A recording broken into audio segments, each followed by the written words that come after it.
키보다 훌쩍 컸던 감쪽자 들고 아싸하고 잡는 송반 얼굴에 철퍼 손가락에 찍어 먹던 달콤한 홍시 기찻길 옆 코스모스 한들거리고 깜짝 놀란 기적 소리 귀를 막아도 하루 해가 저물도록 첨벙거리며 새까맣게 익어가던 내 어린 시절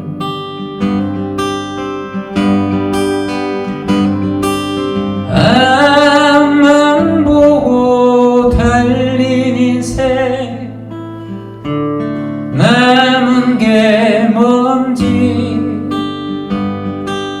무얼 찾아 여기까지 달려왔을까.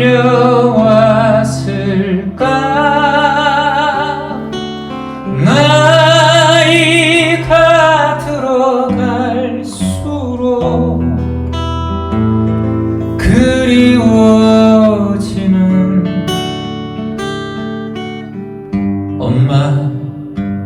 엄마 부르던 고향이 그립다. 한수막입니다. 이성에게 자존감 있게 당당한 모습을 보이려면 어떻게 해야 하나요? 구체적으로 설명 부탁드립니다. 이렇게 연애사를 이렇게 첫 질문으로 저한테 주셨습니다. 무아도 궁금합니다. 이렇게 적으셨습니다. 아직 없는데. 아직 없는데. 만나면 이제 어떻게 해야 할지 궁금해서. 아직 없는데. 예. 그럼 연애를 해본 지는 어느 정도 되셨어요? 꽤 됐으면 3년. 3년 정도? 예. 어떤 스타일 좋아하세요? 그냥 제가 뭐 길에 가면 뭐 예를 들어서 이성이 딱 질문하면 굉장히 긴장되고 떨리거든요. 근데 저하님처럼 위트 있게 당당한 모습을 좀 보이고 싶습니다. 저 위트 있고 당당하지 않습니다. 그냥 자신감 있게 좀 자존감 있게 예. 지금 핸섬하고 옷도 깔끔하게 입으셨고 머리 스타일도 괜찮고 뭐 코트리 삐져나오고 그런 것도 없죠? 예전에 네. 한 7년 전에 차였어요. 코트를 삐져나오고 보기 싫다고 좀 정리하고 오라고 좀 말을 하고 싶었는데 말을 못했다고 마지막에 얘기하더라고요. 좀 많이 상처받았습니다. 왼쪽에 살짝 삐져나왔는데 그걸 말할 수가 없었대요. 처음에. 그런데 나중에 말하더라고요. 나중에. 근데 굉장히 그때부터 깔끔히 정리하고 다이소에 가면 3,000원 만점에 브링 하는 거 이런 거 있더라고요. 하나씩 가지고 다니시고. 지금은 외모가 깔끔하신 것 같아요.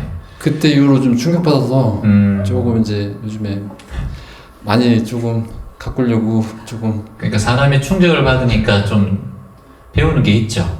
네, 좀 이제 좀 깔끔하면 좀 아무래도 조금 좀 자신감이 있는 것 같아서. 근데 말할 때 좀 긴장되고 해서 좀 당당하게 딱 부러지게 딱 자연스럽게 이렇게 말하고 싶어요.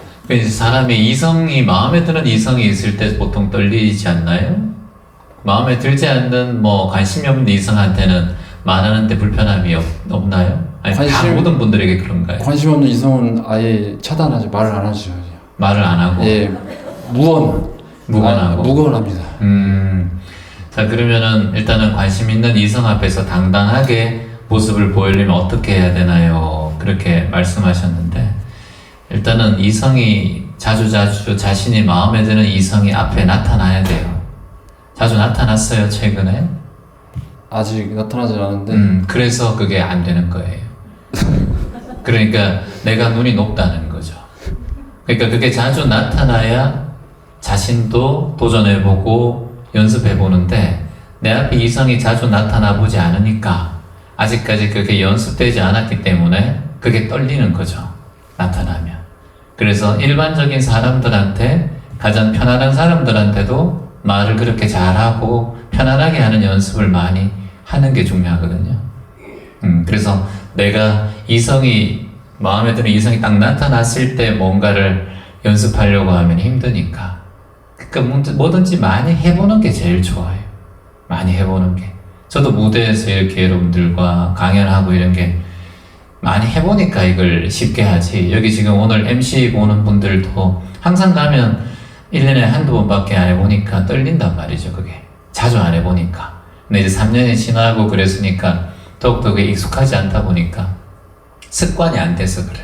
그러려면 어떻게 해야 될까? 산에 가서도 나무 보고도 해보고, 강물 보고도 해보고, 바다 보고도 해보고, 자꾸 말을 이렇게 앞에 그 강물이 내가 사랑하는 이상형이라고 생각하고 말도 해보고, 앞에 나무 있는데도 나무 앞에서도 나무야 하면서 사랑의 마음을 내보고, 자꾸 그렇게 연습을 해봐야 돼요. 그런 걸 오늘부터 좀 해보세요. 근데 진짜 애정있게 바라봐요. 저는 어저께 제가 제주도에 최근에 있잖아요. 제주도에 가서 숲에서 나무 끌어안고, 나무야 정말 고맙다, 산소 줘서 고맙다, 너 때문에 이렇게 그늘이 있어서 고맙다 라고 제가 명상하는 거 올렸잖아요, 오늘 쇼츠로. 그러니까 그만큼 감사한 마음이 진짜 일어나고 고마운 마음이 일어나요. 근데 그렇다고 나무가 그래 고마워해줘서 감사해 이렇게 얘기합니까? 가만히 있잖아요. 그쵸? 그러니까 그런 마음으로 자연을 대하듯이 사람을 대해야 돼요. 그러면은 자연한테는 항상 고맙잖아. 공기를 주고 산소를 주는 나무, 바위가 있고 파도가 일고 바다만 봐도 아름답고 고맙잖아요. 그런 마음으로 아무 사례사욕 없이 저 사람을 내 사람으로 만든다 이러면 이미 긴장이 돼. 이 나무가 숲에 있을 때 아름답지 내 집에 가지고 오면은 다 죽거든. 나도 예전에 화분에 하나 키워보려고 숲에 있는 나무를 하나, 나무는 아니지만 약간 새싹 같은 게 하나 있어서 흙을 듬뿍 퍼와가지고 거기 제주 센터에 딱 심었단 말이에요. 1년을 못 가더라고. 죽더라고. 아, 이건 아니구나.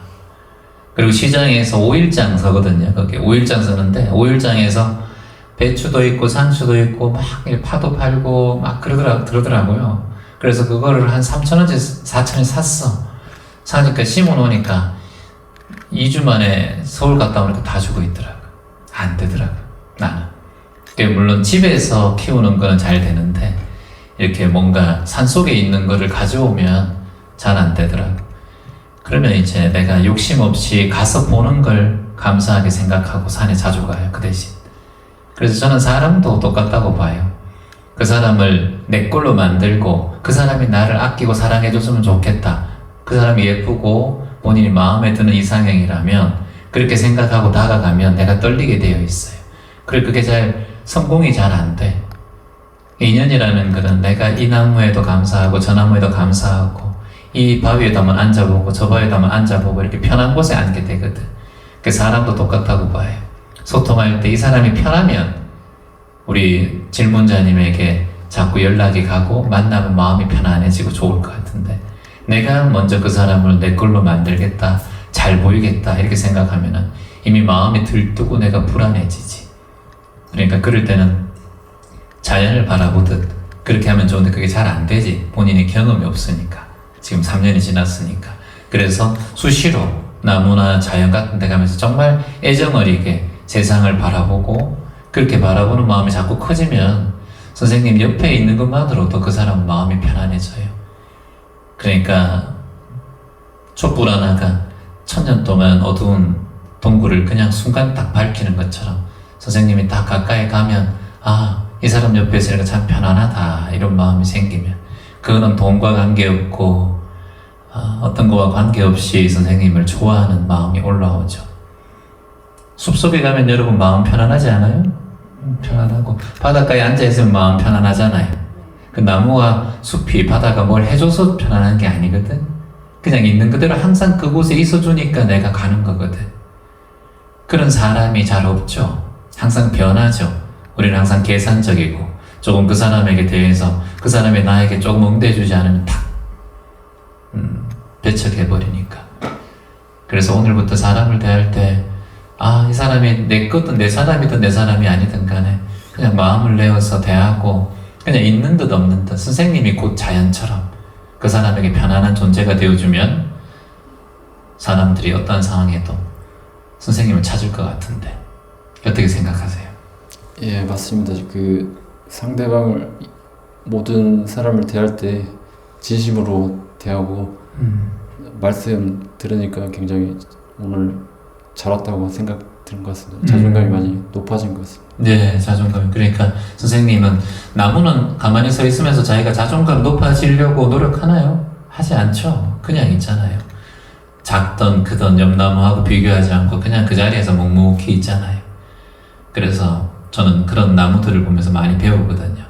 나도 내가 성장했던, 성공했던, 가난했던, 부자든 간에 내 스스로가 이 삶에 만족하고 살면서 가난하든 부족하든 내가 세상에 작은 빛이 되고 도움이 되려고 하는 그런 마음을 내는 사람은 저는 빛난다고 봐요. 오히려 돈을 수백억 가지고 있어도 내 거 챙기고 내 가족만 챙기고 욕심이 뚝뚝 붙은 얼굴보다 세상에 욕심을 내려놓고 편하게 사는 사람들, 그런 사람 만나도 내가 마음이 편해지더라고요. 오히려 내가 가졌다 이런 생각들은 명예로운 사람들은 자꾸 자신을 이렇게 명함을 보이려고 하고 자기가 뭐 했다 이런 걸 자꾸 표현하려고 하는 것 같아요. 오히려 그런 사람보다 저는 그래요. 오히려 묵묵히 조용히 이렇게 미소 짓고 편안하게 살아가는 그런 사람들이 훨씬 더 가치 있는 좀 삶을 사는 것 같아요.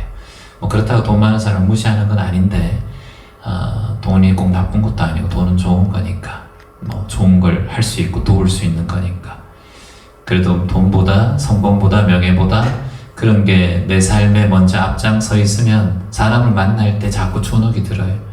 그래서 선생님만의 장점이 분명히 있거든요. 그 장점이 내 인생에는 제일 중요한 거예요. 근데 다른 사람하고 비교하면 자꾸 내 장점이 줄어들어요. 그래서 나는 내 장점이 있어요. 이런 질문하시고 그리고 편안하게 말할 수 있고 표정도 좋고 이런 장점이 분명히 있거든요.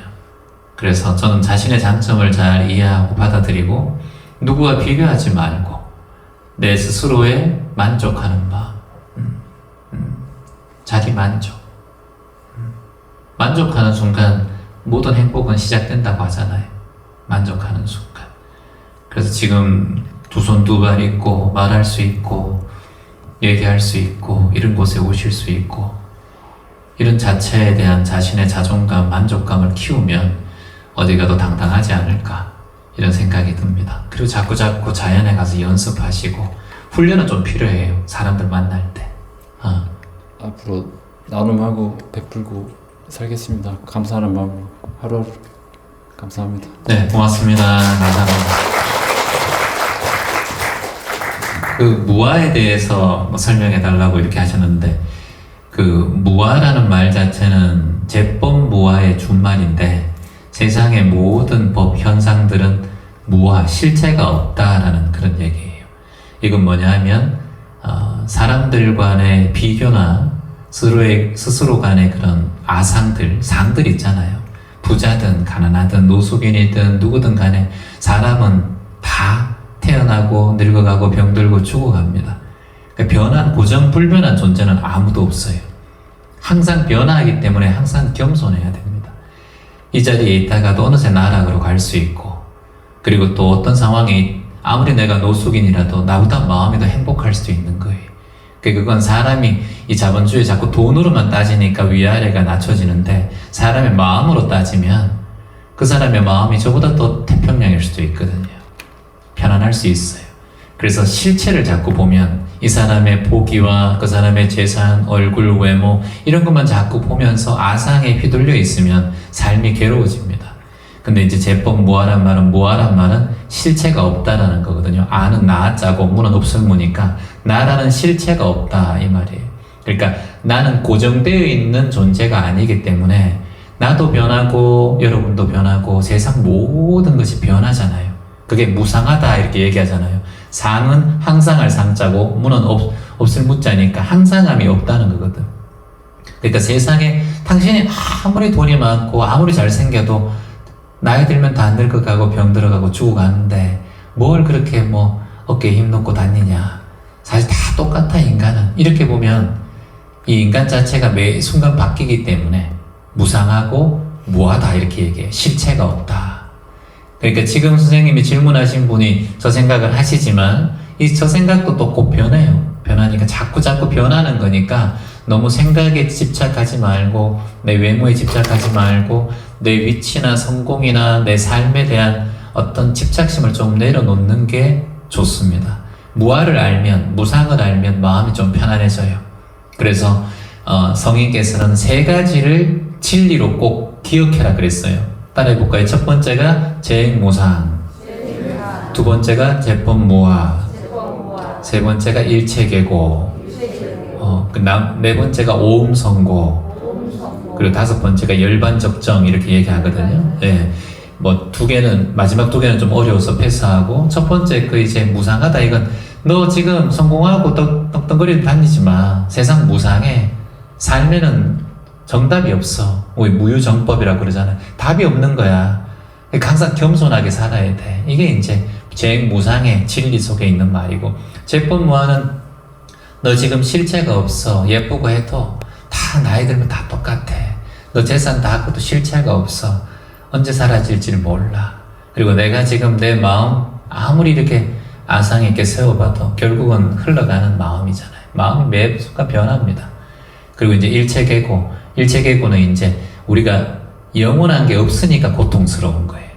그러니까 고통스럽다는 말 자체는 내가 힘들다, 괴롭다는 말이 아니라 변화하기 때문에 힘든 거예요. 변화하기 때문에. 여러분 신혼 때 남편과 아내 마음 똑같아요? 다르죠. 자식 처음에 낳았을 때 키울 때 마음 지금 똑같아요? 다릅니다. 매 순간 달라요. 그러니까 이게 일체계고라고, 세상 모든 것이 고통의 속 안에 있다. 그게 힘들어서 괴로워서가 아니라 변하니까 괴롭다는 거예요. 나무도 심어놓으면 결국은 나무도 죽잖아. 오래되면 사람도 결국은 죽고, 변화하는 것은 괴로움이다 이렇게 얘기해서 하는데, 사실 저는 변화하니까 또 그 또한 기쁨이라고 봐요. 여러분들이 1000년 동안 계속 살아봐요. 지구 어떻게 되나? 안 그래요? 적당하게 우리가 평균 연령에 따지면 동물들하고 따졌을 때 우리가 그래도 장수하는 편이잖아요. 그러니까 그 정도 살고 떠나는 것도 저는 또 세상 이치에 맞는 법이라고 생각을 합니다. 그래서 무아는 실체가 없다. 인연되어서 바뀔 수도 있다. 겸손해지고 하심하고 싶은 마음, 하심하는 그런 마음들이 일어나는 말이라고 할 수 있습니다. 아무튼 좋은 질문 해주셔서 감사합니다. 안녕하세요. 50대 직장 생활 34년 차입니다. 삶의 의미가 무엇인지 정말 궁금합니다. 라고 해주셨습니다. 반갑습니다. 예. 어디 사세요, 선생님? 목포예요. 목포에. 네. 어떻게 알고 오셨어요? 프랑카드 보고 왔습니다. 현수막 보고? 아유, 잘 오셨네요. 그전에는 이런 강연들 좀 찾아다니신 적 있으세요? 아니요. 인연이네요. 자주 찾아다니신다면 그것도 이제 습이긴 한데, 오늘은 우연찮게 이렇게 오셨으니까 우리가 이렇게, 저도 이제 50대인데 선생님하고 같이 비슷할 것 같은데 이렇게 만난 것도 인연입니다. 예, 평소에 지금 직장 생활을 34년 차 한 곳에서 하고 계세요? 네. 그렇게 오랫동안 할 수 있는 힘이 있습니까? 어디에 있습니까? 가족 안에 있는 것 같습니다. 가족. 직장 다니는 이유. 그렇죠. 가족의 생계도 또 책임지셔야 되고. 자녀분은 몇 분이세요? 하나 있습니다. 하나 있습니까? 그래. 그러면 이제 정년퇴임은 언제 하세요? 5년 남았습니다. 5년 남았군요. 한 곳에서 이제 거의 한 40년 네. 이렇게 일하고 계신데, 본인의 삶은 뭐 5점 만점으로 본다면 한 몇 점 정도 지금 생각하세요? 중간 2.5. 2.5. 그렇게 주신 이유가 있다면요? 평균치의 삶을 살지 않았나 그런 생각이 들어서. 근데 왜 우리는 이 삶의 의미가 좀 허무하고 때로는 우울하기도 하고, 내가 뭘 하면 이렇게 살고 있나 이런 생각이 올라올까요? 쌤도 그렇고 저도 그럴 것 같은데. 최근에 마음은 어때요? 조금 힘든 게 좀 있긴 합니다. 직장에서 힘든 일일까요? 아니면 가정에서 힘든 일일까요? 직장 내에서도 있고 뭐 여러 가지로 그러네. 그래서 삶의 이유가 뭔지 궁금해지는 그런 시기인 것 같아요. 남자도 갱년기가 온대. 삶의 이유가 뭘 것 같아요, 여러분? 여러분께 한번 여쭤보고 싶어서요, 저도. 삶의 이유. 살아있는 것 자체가 삶의 이유다. 저도 그 선생님처럼 그렇게 삶의 이유를 쭉 이렇게 찾아서 뭘까 이렇게 고민한 적은 있는데, 삶에는 이유가 찾았는데 그 찾은 거에 또 마음 자체가 그 순간이 또 변하는 것 같기도 하고. 어떻게 생각해요? 삶의 이유가 어떻게 뭔 것 같아요? 도영가마님? 삶에는 이유가 없는 것 같아요. 우리가 살아있기 때문에 이유를 자꾸 묻잖아요. 이 삶 자체가 이미 이유가 되거든요. 멋진 말씀입니다. 찾으니까 힘든 거다. 삶 자체가 살아있는 그 자체가 이유기 때문에. 또 이쪽은 삶의 이유가 뭔 것 같아요? 살아있으니까 그냥 사는 것 같다. 넥타이 하신 선생님은 삶의 이유가 뭔 것 같아요? 태어났으니까 사는 것 같다.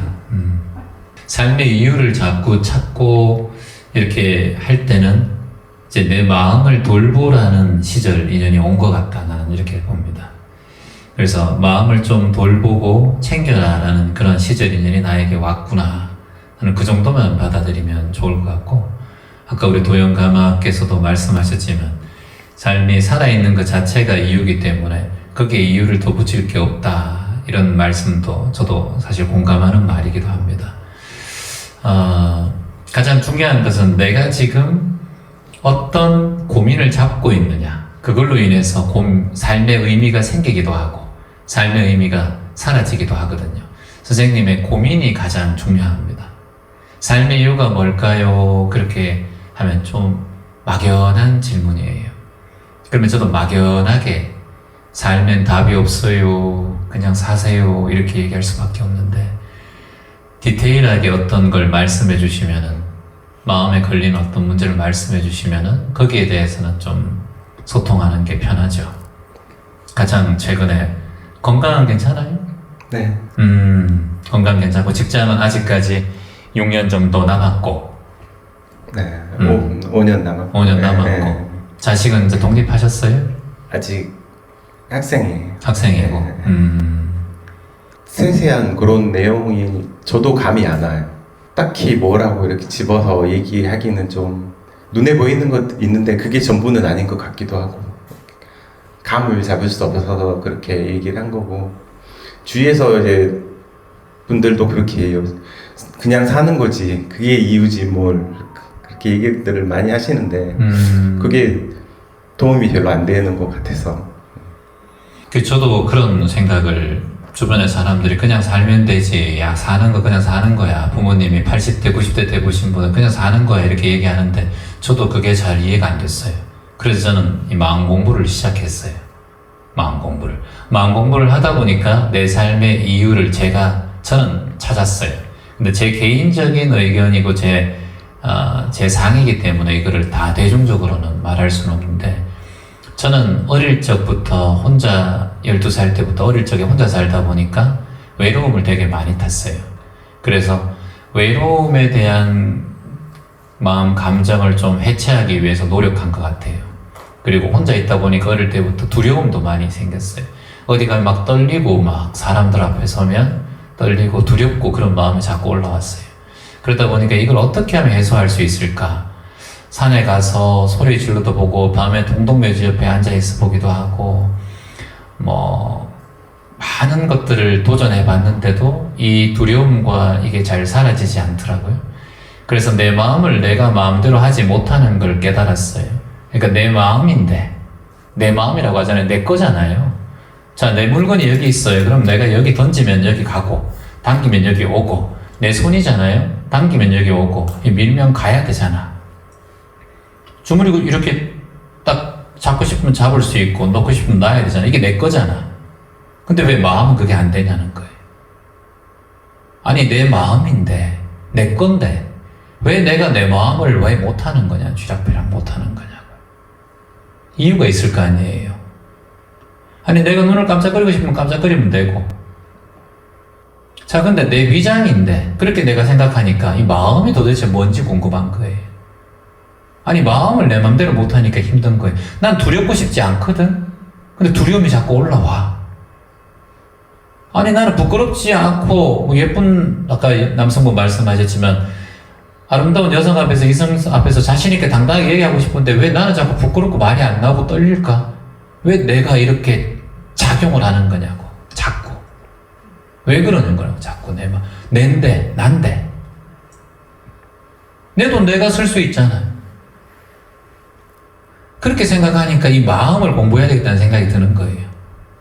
자, 그렇게 따지니까 내 위장인데 내가 신경 안 써도 위장이 소화돼야 안 돼요?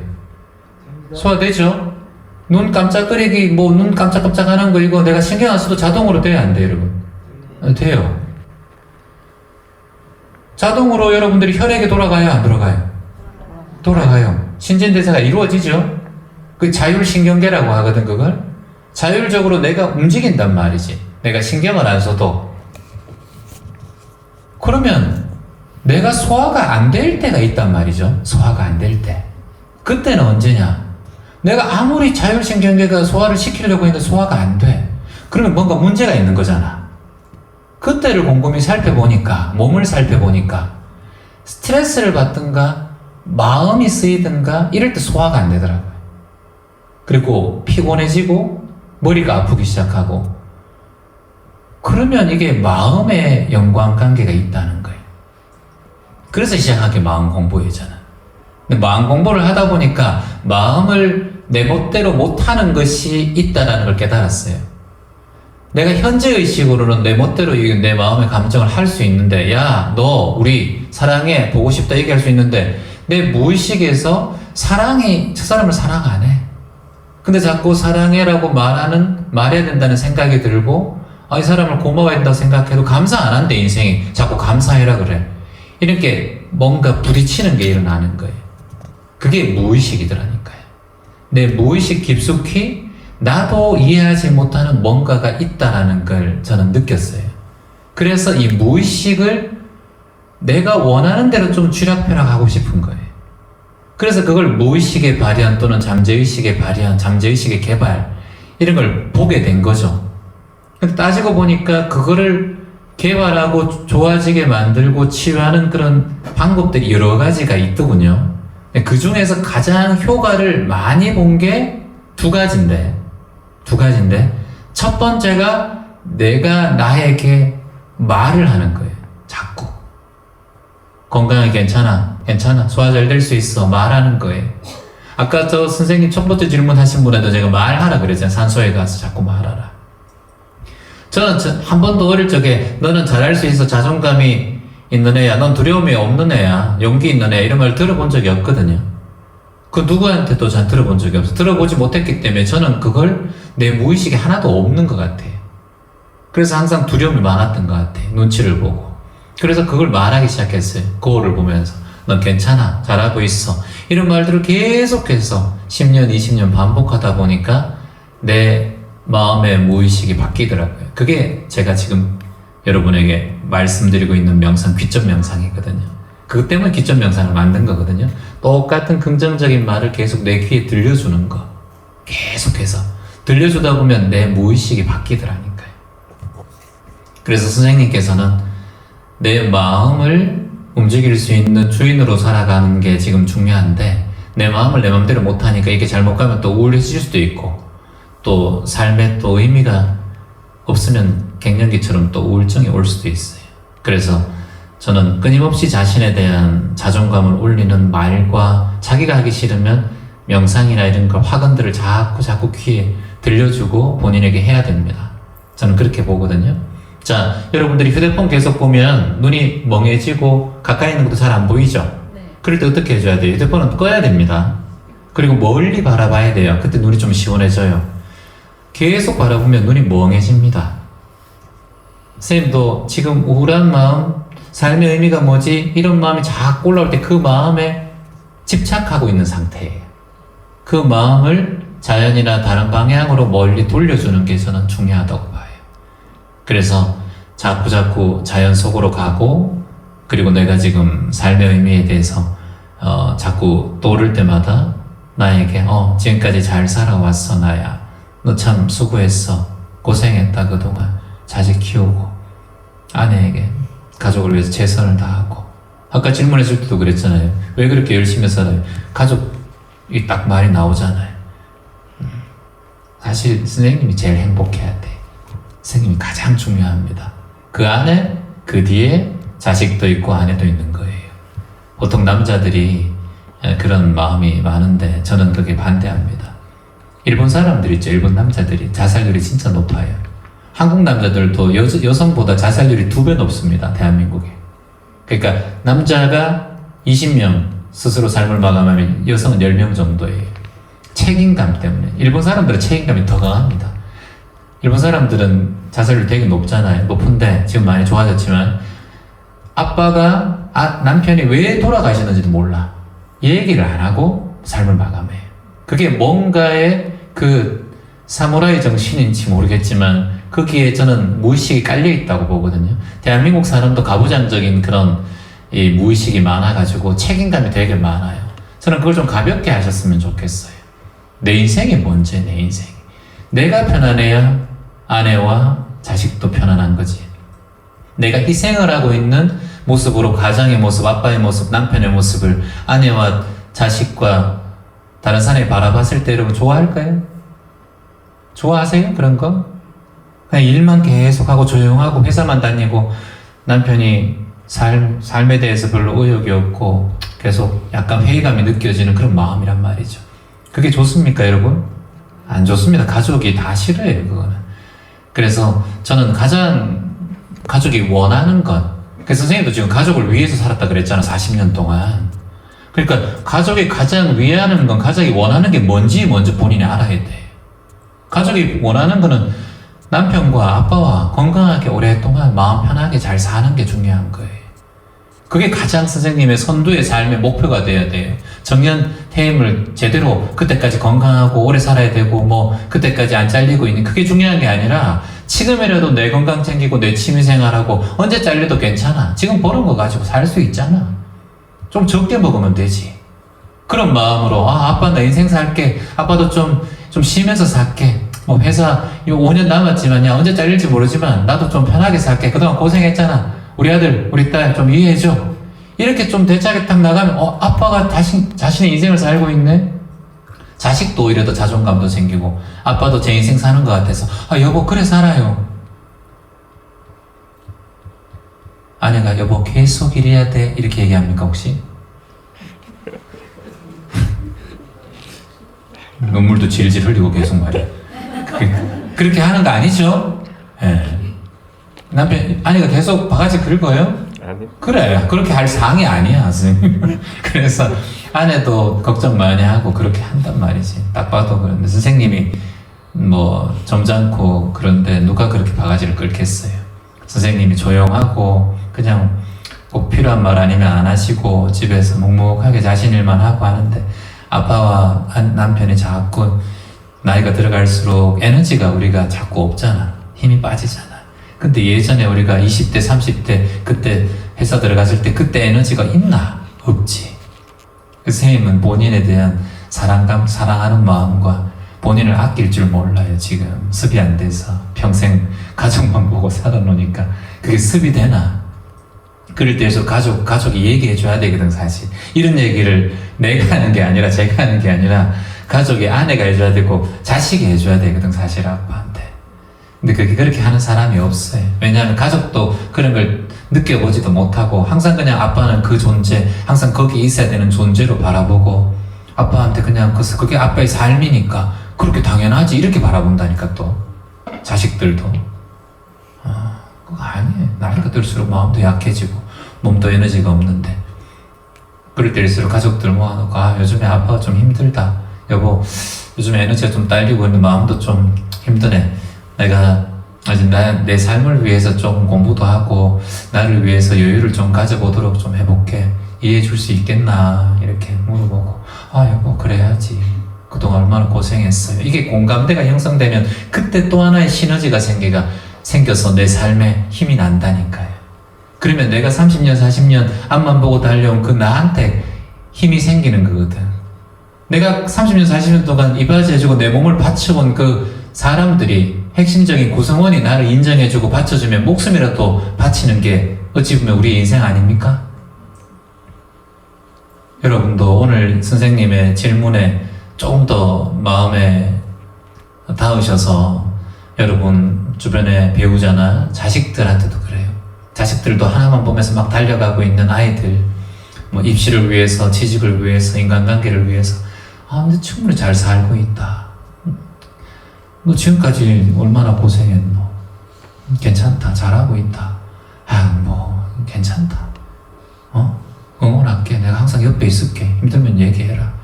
그렇게 말 한마디씩 해주면 그 사람한테는 엄청난 거름이 돼요. 그건 자식한테도 똑같고 부모님한테도 똑같아요, 여러분. 지금 여기 자식분이 그렇게 아빠한테 얘기하면 아버지는 힘나서 60세 정년퇴임하고도 또 다른 일자리 찾는다니까 막. 그게 또 남자의 이 아버지의 또 힘이고 그렇거든. 진짜 말 한마디예요, 말 한마디. 다른 거 없어요, 여러분. 그렇게 좀 해줬으면 좋겠는데. 네. 와이프세요? 오셨군요. 잠깐만. 그 멀리 떨어져 계세요, 왜? 근데, 분이셔가지고요. 예, 이제 우리 아저씨의 저런 모습이 몇 년 전부터 이렇게 나왔어요. 나와가지고, 그러면 나는 어떻게 해야 되나? 이런 질문에 스스로 이제 얘기를 하다가 아침 보낼 때, 퇴근할 때, 내가 특별하게 더 애정을 실어서 잘 다녀와라. 왔을 때는 얼마나 고생이 많았냐. 나가서 가방 들어서 맞이해주고, 출근할 때 가방 들어서 나가서 이제 간단한 스킨십 하고, 보내주고, 밥 차려서 이게 줄 때, 오늘은 어쨌냐. 오늘은 특별한 일 없었냐. 이렇게 감정을 살피는 대화를 살짝 나누거든요. 그리고 이런 상황을 우리 아이랑, 딸이 있는 아이랑 공유를 했습니다. 네. 아빠가 지금 30년 넘게 직장 생활을 이렇게 한다는 건 엄마도 못할 일이다. 어느 남자도 이렇게 한 직장에서 30년 넘게 직장하는 게 보통 일이 아니다. 너가 지금 받아 쓰는 용돈이 얼마나 귀한지를 너는 알고 그거를 아빠한테 표현해야 된다. 라고 이렇게 자꾸 아이랑 이야기를 하거든요. 근데 오늘 이 자리에 올 때 이제 간단하게 저는 이제 김창욱 그 강사님 왔을 때 한번 같이 갔었거든요. 이제 당신도 한번 들어봐라. 들어보면 뭐 가족 간의 문제인 것보다 나를 위해서 그런 이야기가 나한테 도움이 될 것이다 라고 한번 같이 간 적이 있어요, 아이랑. 근데 이제 여기 선생님 말씀 들으러 올 때도 애기 아빠가 그런 자리일 수도 있다. 같이 가보자. 그래서 이제 와서 이렇게 들었는데 애기 아빠의 마음의 깊이가, 마음의 힘듦이 그 전에 이제 저는 여태 이제 그런 태도로 일상을 애기 아빠한테 대하고 있는데 이제 이렇게 더 많이 무거워져 있다라는 걸 오늘 아니 그 전에는 이제 제가 이렇게 하고 있으니까 그래도 이 마음이 조금은 좀 올라오지 않을까 이렇게 생각을 하고 있었는데 아직 그 아래에 그대로 이렇게 머물고 있구나. 그렇지. 라는 걸 한 번 더 확인을 했고요. 그래서 이제 제 나름의 큰 결정을 이제 한 게 또 뭐가 있냐면 이제 둘이만 집에서 생활을 합니다. 그래서 제가 동물은 너무 좋아하지만 내 생활에 이 녀석을 끌어들이는 게 좀 용납이 안 되는 거예요. 이 걔랑 같이 써야 된다라는 거.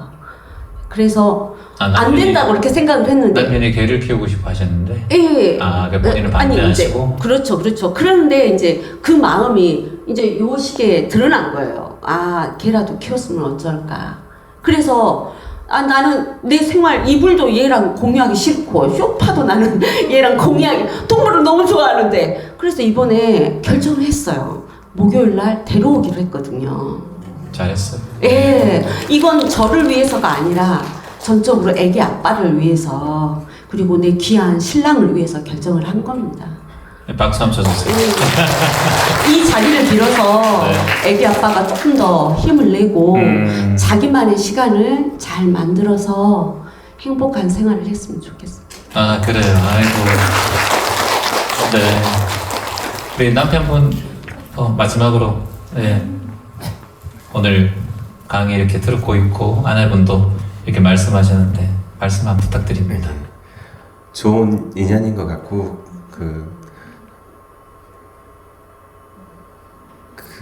하당에 붙어있던 그 파라카드한테 너무 고맙고 현순하게. 네, 여기 이 자리가 너무 고맙고 같이 해주신 분들 고맙고 선생님 감사합니다.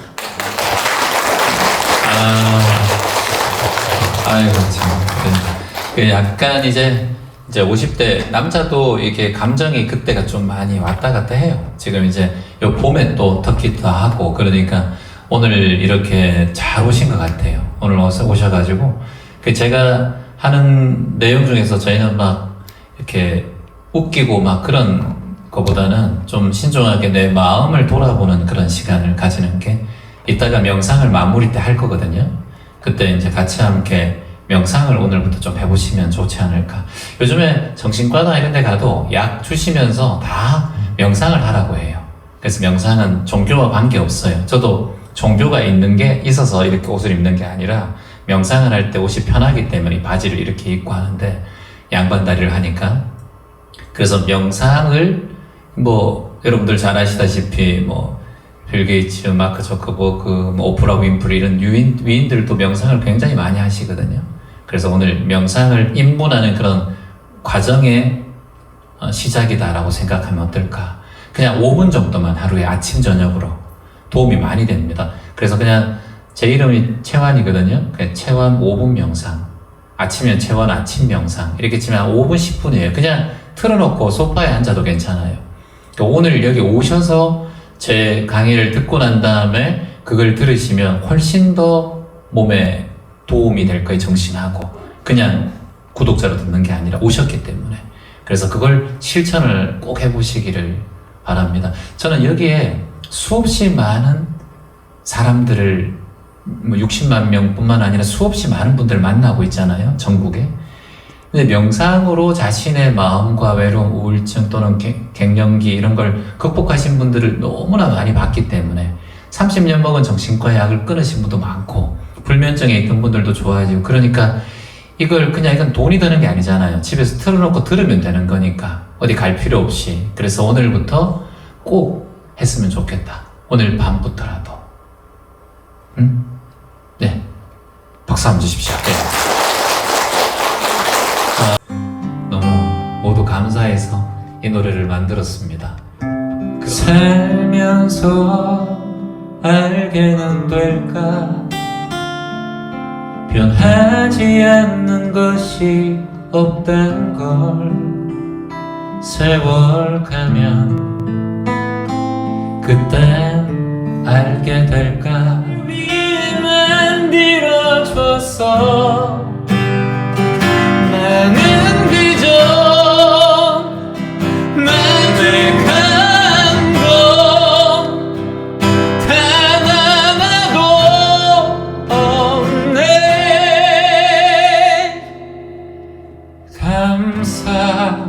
감사하며 살으리 하며 살으리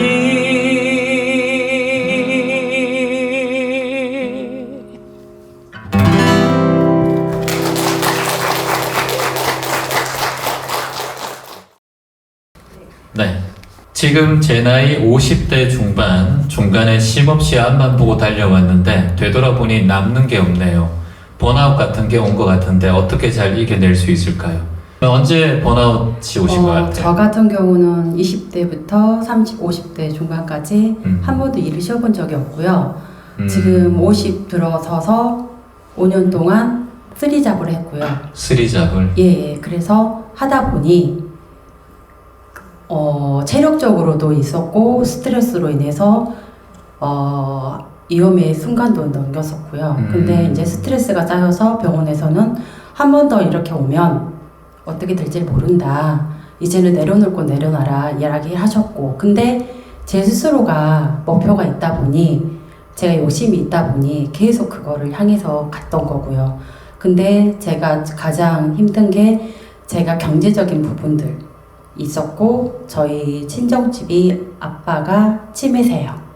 치매 가족이다 보니 그런 것들을 감당해야 되는 부분, 같은 가정을 이루고 있지만 남편이 경제적인 부분들을 그냥 내려놓은 상태고, 제가 그 경제적인 부분들을 책임을 져야 되고, 책임을 지자고 같이 이야기를 하면 그냥 문을 닫아버렸고, 그러다 보니 제가 어느 순간부터 마음에 뭐가 있냐면, 내가 힘들다고 누구한테 말을 하는 순간 무너진다라고 생각을 했어요. 네. 그러다 보니 그냥 앞만 보고 다녔어요. 잊어버리고 싶기도 하고. 예, 그냥 일에 미쳤다고 생각을 하시면 돼요. 예. 그래서 주 7일을 5년을 한다고 생각하시면 어느 누가 버티겠어요. 근데 저는 버텼어요.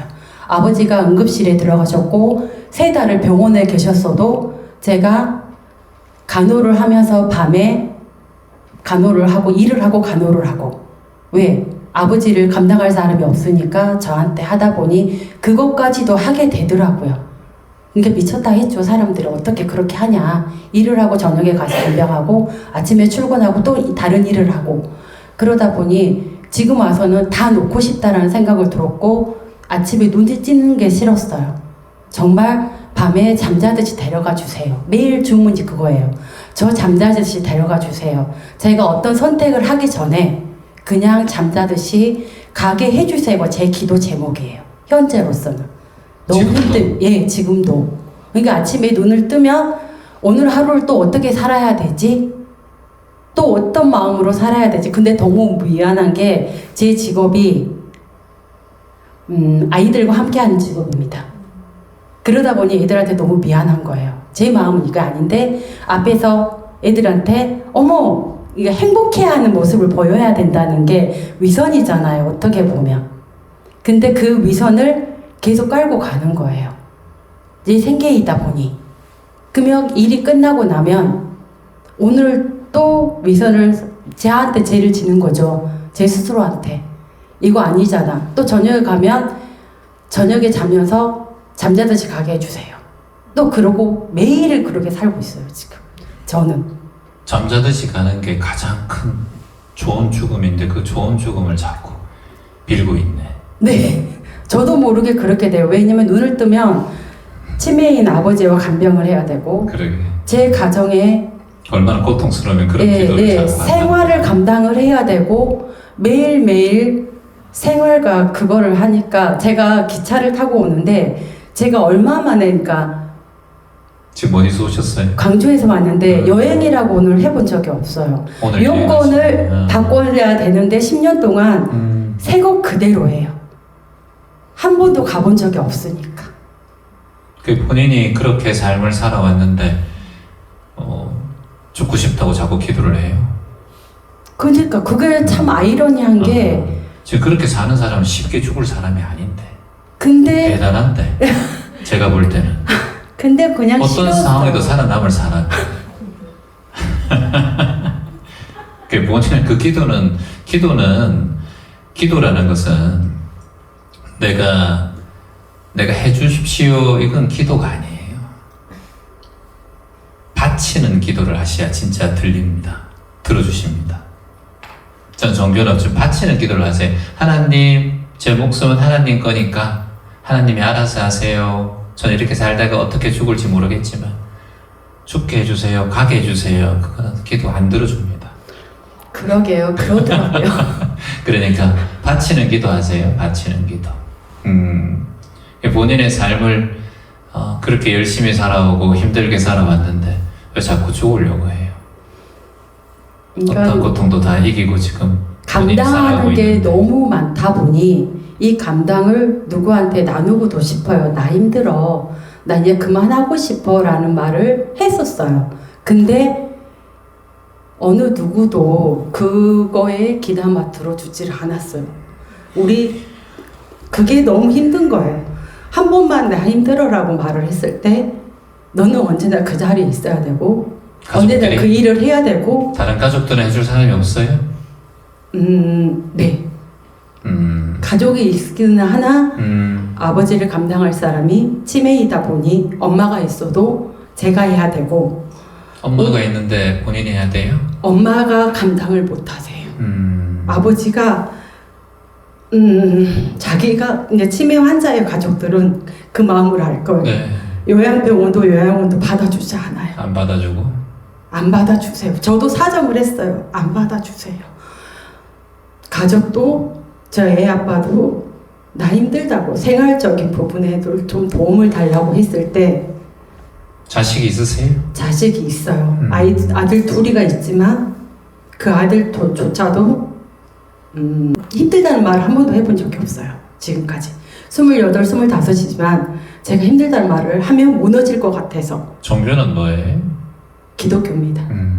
기도는 하고 주일을 선하고 하지만 절대 내 입에서는 힘들다는 말을 하지 말자라고 저도 혼자만. 왜 그렇게 힘들다는 말 안 하려고 해요? 무너질까 봐요. 여기서 얘기하고 있어요. 그니까요. 저도 처음으로 여기 와서 힘들다는 말을 한 거예요. 그래서 저는 이 자리가 너무 소중한 자리라고 봐요. 선생님이 지금 마이크를 잡자마자 지금 한 5분 동안 자신의 힘든 상황을 다 얘기했잖아요. 네. 속이 좀 후련해요? 네. 그게 본인이 감당해야 될 일이라고 보는 거예요, 그 일을? 다? 놓고 싶어요, 지금. 놓아버려요. 안 하고 싶어요. 그냥 누가 병원에서 저한테 마지막으로 쓰러질 때 의사가 선생님이 살려면 이 집 다 내려놓고 한 달간만 아무도 없는 데 가서 갔다 오래요. 그래야 선생님이 산다고 하더라고요. 근데 현실은 그게 안 되니까. 현실을 못 놓고 있는 거예요, 본인이. 네. 본인이 그 집착하고 있는 거예요. 못 놓는 게 아니라. 본인이 그걸 놓아버려도 돼요. 아버지가 치매 걸려서 어디 가시든 어떻게 됐든 그거는 아버지 삶이에요. 그리고 어머니가 옆에 안 계시면 모르겠지만, 응? 그걸 자신이 집착하고 있다니까.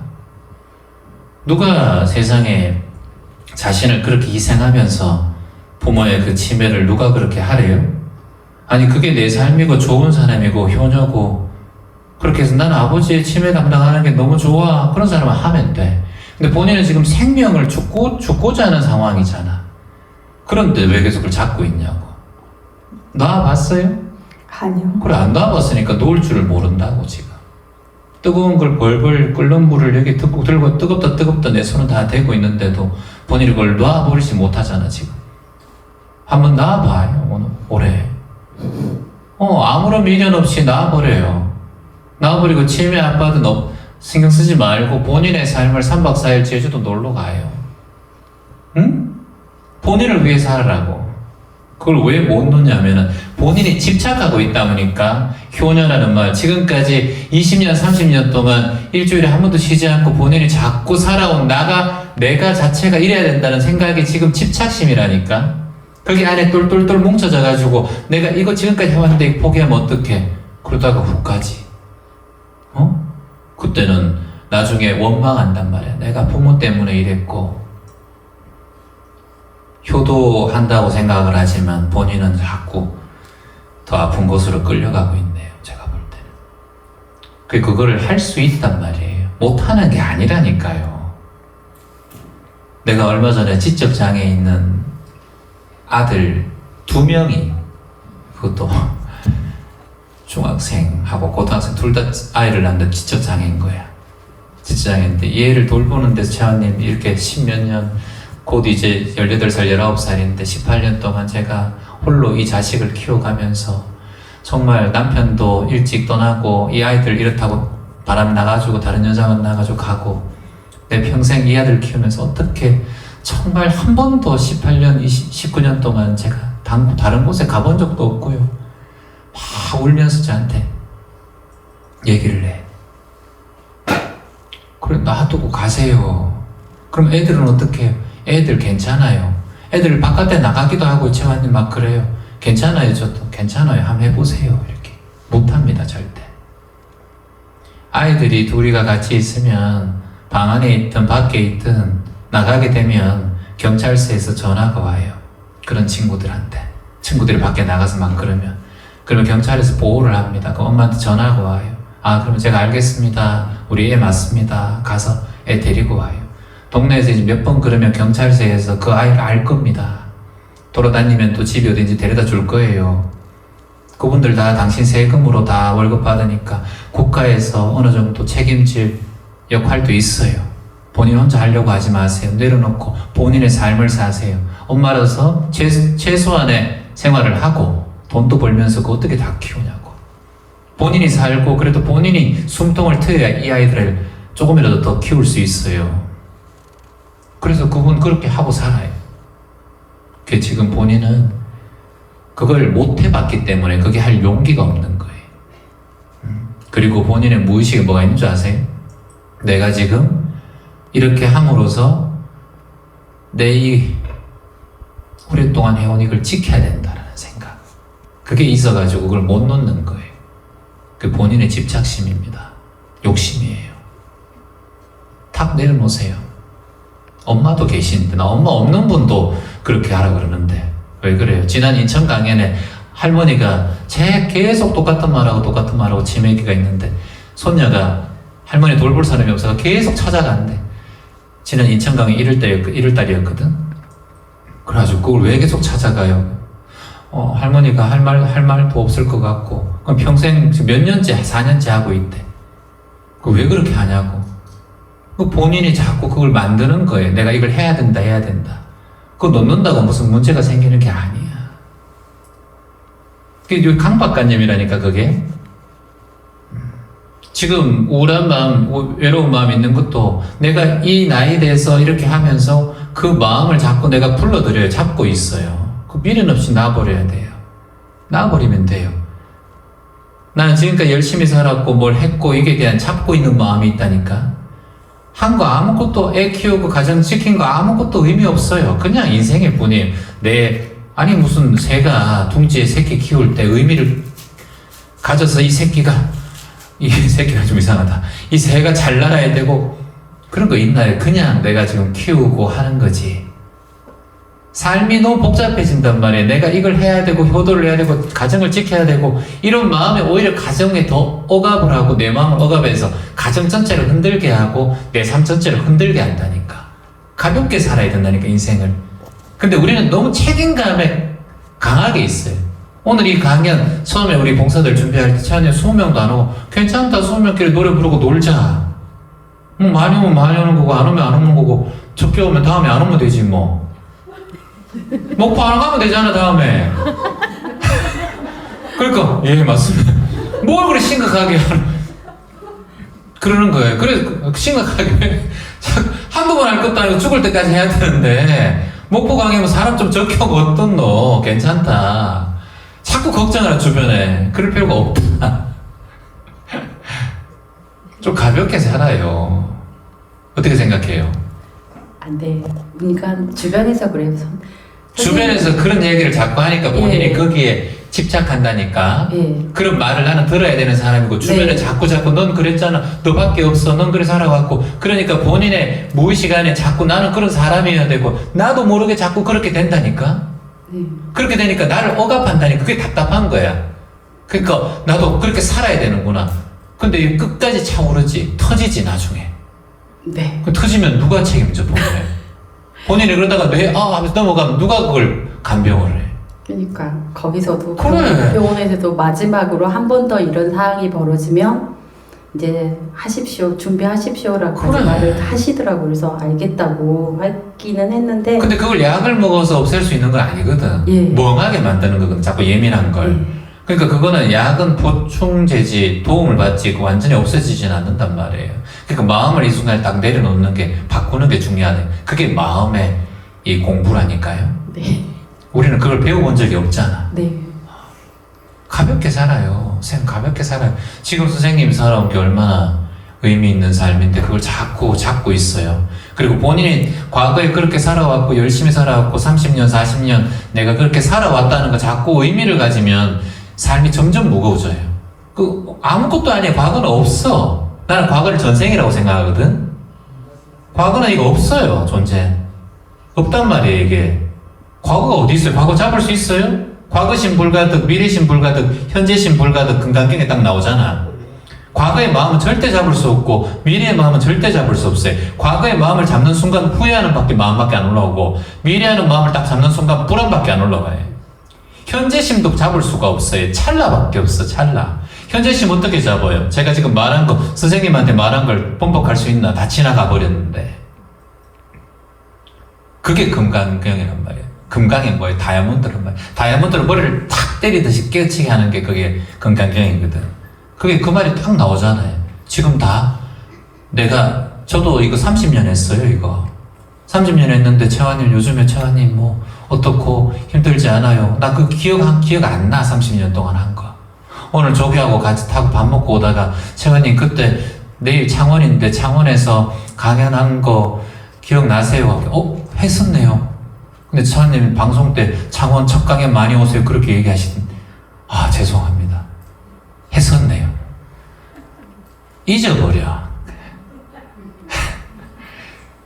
저 그걸 왜 기억해요? 창원에 처음 가는 마음으로 하면 더 설레고 좋잖아. 저는 목포 내년에 와도 처음처럼 할 거예요. 많이 온다면. 여러분이 한 명씩만 더 데리고 와도 다 채우겠다. 가볍게 해요. 가볍게. 따라해보세요. 같이 따라해보세요. 나는 가볍게 살겠습니다. 가볍게 살겠습니다. 지금까지 너무 인생의 무게에 휘둘렸습니다. 언제 떠날지도 모르는 내 인생. 태어나는 데는 순서가 있어도 가는 데는 순서가 없어요. 오늘만 살겠습니다. 방긋방긋 웃으며.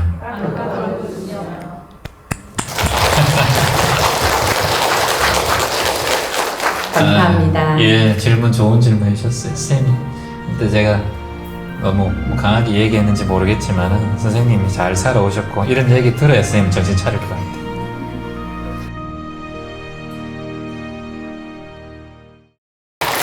우리 김종권님, 채환쌤 가르침으로 수행과 정진을 시작한 지 4년이 되었습니다.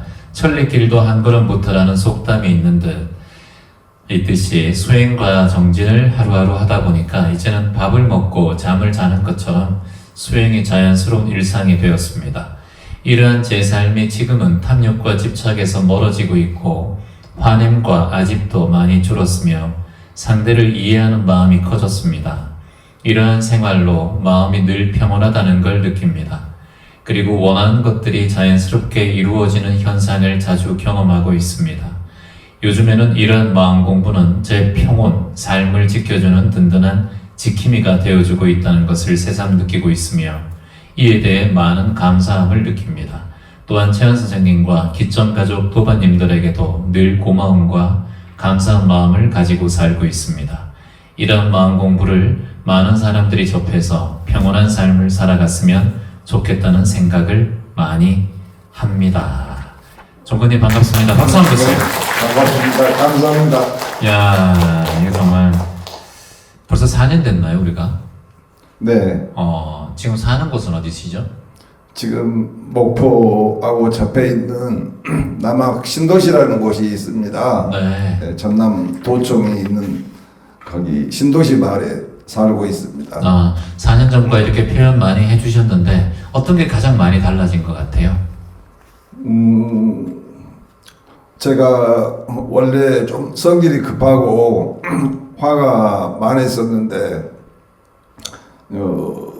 그런 이제 상대를 많이 이해하게 됐고요. 그리고 어떤 일을 앞두고 많이 서두르는 경향이 있었는데 네네. 이제 그런 일들을 이렇게 좀 이렇게 아무 생각 없이 이렇게 바라보고 또 이렇게 천천히 생각하고 좀 지켜보는 그런 힘이 커졌네요. 지켜보고 하니까 이 일이 실수가 없고 이렇게 고생 덜하고 쉽게 이렇게 목표 목표에 도달하는 그런 느낌을 많이 갖고 그랬습니다. 그렇군요. 지금은 그러면 지금 이제 옆에 계신 우리 선생님도 사실 이제 처음 프랭카드를 보고 오셨단 말이에요. 네. 4년 정도 지났다고 하셨어요. 1000일이 지났단 말이거든요. 4년 정도 지났으면 그러면 이제 처음 여기 명상을 시작하시는 분도 많이 계세요. 네. 옆에 분처럼 어떻게 명상을 본인은 체험으로서 그걸 극복하고 지금의 삶을 살아가고 있는 사람 중에 한 사람이잖아요. 네. 어찌 보면 제 얘기보다 주변의 사람들에게 더 설득력 있는 그런 어찌 보면 체험담을 얘기할 수 있는 거예요. 그래서 평상시에 어떻게 수행해 왔는지만 좀 얘기해 주세요. 네. 선생님, 재환 선생님께서 영상을 올려놓은 것이 한 2,000개 정도 되는데, 대부분의 사람들이 괴로워하고 고통스러워하는 그러한 문제들이 그 안에 다 있다고 저는 생각을 합니다, 개인적으로. 그래서 저 역시도 제가 힘들어하는 부분을 간단하게 요약을 해서 몇 글자로 만들어서 선생님 유튜브 채널로 들어가서 찾아서 몇 개 저하고 딱 맞는 그 영상을 몇 개 선택해서 계속적으로 그걸 반복해서 계속 들었었습니다. 초창기 한 1, 2년 동안은요. 네. 그걸 계속 밥 먹듯이 잠자듯이 이렇게 듣고 또 시간 날 때마다 또 그 자연 속으로 주로 산으로 이렇게 많이 갔었습니다. 예, 그리고 이제 대학 기전 대학을 제가 2번 입문을 했었습니다. 네. 그러니까 5개월 과정이니까 10개월 했습니다.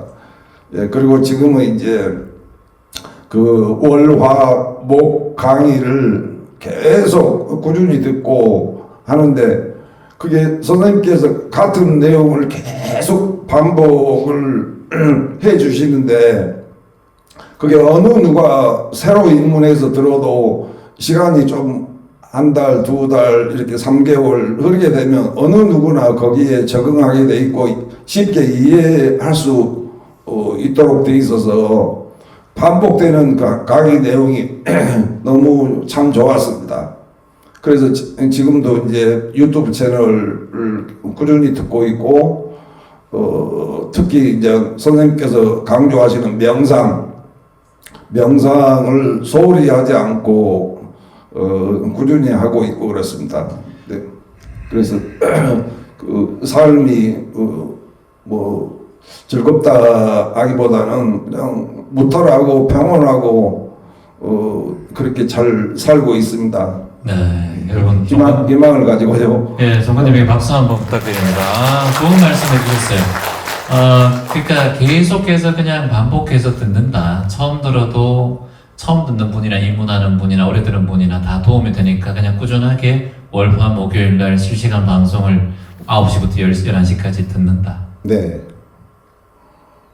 그게 뭐 지금은 즐거움이 됐습니다. 그 일주일에 3번 영상 같이 하고 도반님들 이렇게 대화하고 선생님 법문이나 명상 이렇게 하는 그 시간이 기다려지고 굉장히 즐거운 시간으로 이렇게 바뀌었습니다. 감사합니다. 지금은 너무 감사합니다. 여러분 다시 한번 고맙습니다. 정관님 고맙습니다. 네, 감사합니다. 네, 정관님의 말씀에 많은 분들이 귀감이 되셨을 거라고 봅니다. 그게 또 공덕입니다. 나눔이고. 재환님, 아이들이 고등학생입니다. 학생의 신분으로서 학교 울타리에 있다고 하지만 특성화고에 재학 중입니다. 방향이 없는 것 같아서 마음으로는 걱정이 되기도 하고 고통이 되기도 합니다. 사실 방학 동안 게임 산매경에 있었거든요. 고등학교 1학년, 2학년인데 빠르게 바쁘게 변화해 나가는 사회에서 아이들이 나갈 수 있는 방향이 어딜까요? 라는 생각을 해보게 됩니다. 1학년, 2학년. 네, 안녕하세요. 안녕하세요. 어디 사세요? 목포. 목포. 어떻게 알고 오셨어요? 마음카페에서 소개를 해주셨어요. 글을 올리셔가지고 누가 올리셔가지고 카페에서 더 보고 오셨군요. 다양하게 오신 분들이 많네요. 자식 고민을 언제부터 하셨어요? 중학교 때부터 하죠. 중학교 때부터. 그전에는 안 했고? 초등학교 때도 했는데 아직은 어리니까 어리니까. 중학교 때부터 점점 걱정이 올라왔어요? 아이들이 이제 공부하고는 거리가 뭔가요? 예. 그래서 아무래도 마음이 조급해지기도 하고. 본인은 공부 좋아했어요? 아니요, 그렇지 않습니다. 근데 왜? 당연히 거리가 멀지 그러면. 아빠도 공부 좋아했어요? 아빠도 뭐 그닥. 네, 그닥이면 그러면 그닥이라고 생각하세요. 내가 못한 걸 자식에게 자꾸 시키려고요. 학교 안 가도 됩니다. 그렇게 생각해요. 교육부 아이들 예절 바르고 부모님하고 가족들하고 나쁜 짓 안 하고 도둑질 안 하고 남 때리지 않고 훔치지 않고 거짓말 안 하고 중독되는 거 술이나 마약 같은 거 안 하고 그러면은 자식은 다 잘 큰다고 저는 봅니다. 자식에 대해서 너무 기대하고 있는 거 아닙니까 본인이? 그렇진 않고요. 제가 결혼을 좀 늦게 했어요. 결혼 늦게 하셨어요? 제가 50이 넘었는데 50이 넘었는데 고등학생이라 고등학생 좀 마음이 좀 바빠가지고 50 몇 세인데요? 52입니다. 52이면 저보다 어리네요. 저도 지금 고등학교 2학년 아들이 있는데 아버지가 이제 저하고는 5살. 그건 아버지 상황이고 뭘 그 자신의 삶을 자꾸 비하하지 마세요. 여러분들 충분히 잘 살고 있고 지금 괜찮은 삶인데 자꾸 그렇게 50 나이 많으면 요즘에 100세 시대에 왜 그래요? 시대가 지금 20년 30년 더 사는 시대가 됐는데 나이가 많아서 아이고 자식 키우기 힘들다 그런 마음이 기저에 깔려 있는 거 아니에요? 다른 사람 보면 다른 젊은 부모들 보고 막 그런 비교하는 것 같고 그런 마음 올라오고 그런 거 아닙니까? 그런 면도 있고요. 그래. 그러니까 자꾸 힘이 없지. 기력도 딸리고 나이. 글에는 안 써졌는데. 네, 글에 안 써졌는데. 올해 고등학교 1학년. 크게 얘기하세요. 여자아이거든요. 예. 특성화고 시골학교로 기숙사형으로 들어갔거든요. 네. 근데 지금 아이가 좀 많이 낯선 환경에서 많이 적응 못해서 많이 힘들어하거든요. 그래서 저도 12살 때부터 혼자 살았는데 엄청 힘들었어요. 엄마로서 어떻게 엄마로서는 놔두면 돼요. 그 시간을 걔가 보내면서 스스로가 그거를 시행착오를 겪고 극복을 하면서 본인의 마음이 근력이 생기는 거예요. 경험해 봐야 돼요. 지금 제가 봤을 때는 엄마 옆에 있는 게 더 안 좋아요. 아시겠어요? 엄마 옆에 있으면 더 우울해질 것 같아요. 더 힘들 것 같아. 그냥 학교에 딱 맡기고 기숙사에 딱 보내서 학교에 그냥 흐름에 딱 맡기세요. 그리고 엄마는 마음 편안하게 살면 돼요. 힘들다 그러면 온나 엄마 밥 줄게. 아이고 많이 힘들었나 엉덩이 두드려주고 우리 아들 얼마나 우리 딸 고생 많노 그래 특성학교에 가가지고 엄마 마음 다 안다 그래도 언제든지 힘들면 그만둬도 돼 괜찮아 엄마가 항상 네 편이 돼줄게 우리 딸 고맙다 이렇게만 해주면 돼.